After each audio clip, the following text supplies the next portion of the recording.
নির্মাতা আদনান আল রাজীবের সঙ্গে ১৩ বছর প্রেম করার পর বিয়ে করেছেন অভিনেত্রী মেহজাবিন চৌধুরী।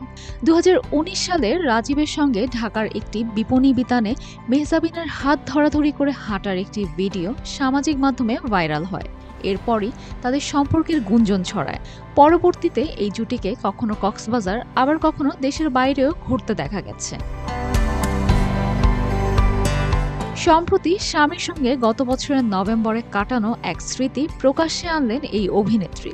গত বছর মেহজাবিন তার অভিনীত প্রিয় মালতী সিনেমা নিয়ে মিশর যান কায়রো আন্তর্জাতিক চলচ্চিত্র উৎসবে, যেখানে তার সঙ্গে ছিলেন সিনেমাটির প্রযোজক আদনান আল রাজীব।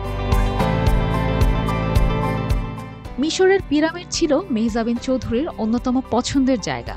সেই জায়গাতেই গত বছর এই অভিনেত্রীর কাছে ধরা দেয় স্মরণীয় দিন হিসেবে, কারণ স্বপ্নের এই পিরামিডের পাশেই বিয়ের প্রস্তাব পেয়েছিলেন তিনি।